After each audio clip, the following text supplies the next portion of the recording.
Am I the a-hole for telling my brother-in-law I will never forgive his daughter and I have no intention of ever having her near my family? So the people involved here, me, 30F, my husband, 35M, my older sister, 35F, my sister's son Kevin, 14M, her husband Joe, 40M, Joe's daughter Kelly, 15F. My sister had a blended family with her bio son, her husband and her stepdaughter. I would say it was still a work in progress for them, but we all accepted and included Joe and Kelly into our lives.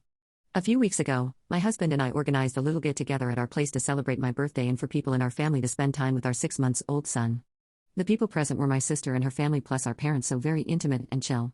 Everything went well and nothing out of the ordinary happened. But some days after the gathering, my nephew Kevin came to our house and asked to speak to me about something concerning. For info, Kevin and Kelly attend the same school and have some mutual friends. My nephew told me that Kelly has been telling her friends that during the gathering she has seen her step-uncle's, my husband's, organ. She claims she was in the bathroom, my husband entered without knocking and he had his organ outside his pants, and this is how she ended up seeing it. This is absurd because my husband does not do this even when we are alone in our home, and honestly, who does that when they know they have guests over? So I asked everybody who were present that day to meet at my parents' house and confronted Kelly.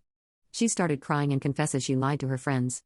According to her, all of her girlfriends have already had some sort of intimacy and experiences and she had none by this point. So she invented this story to look cool in front of her friends. I lost it. I called her a disgusting poss, a psychopath, and told her she risked my son's father's life just to boost her stupid social life among her friends. I told the rest of my family that going forward I will never bring my family near Kelly again. The consequences for this girl came fast. My nephew told everybody at school the truth. My sister and Joe went to school and informed the principal about what happened, so in case any teacher hears that BS they know it's made up so they don't take action. My parents cut contact with her and will not host her in their house anymore, and my sister refuses to have Kelly live with them, so she was permanently moved to her mother's place.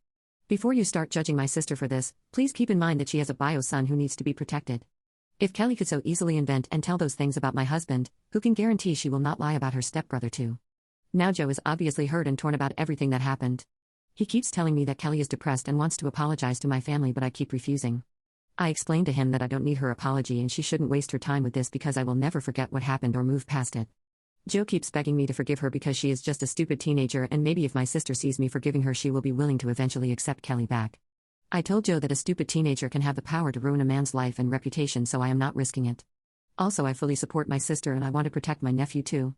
Before Kelly was moved to her mother's, Kevin stayed with me and my husband for some days. So I don't regret my decision at all. I stand by everything that I said, but I feel bad for my Bill. Regardless of how messed up his daughter is, he is a great guy, respectful, and he really values the concept of family and honesty. So I guess I want to ask if I was the a-hole towards him?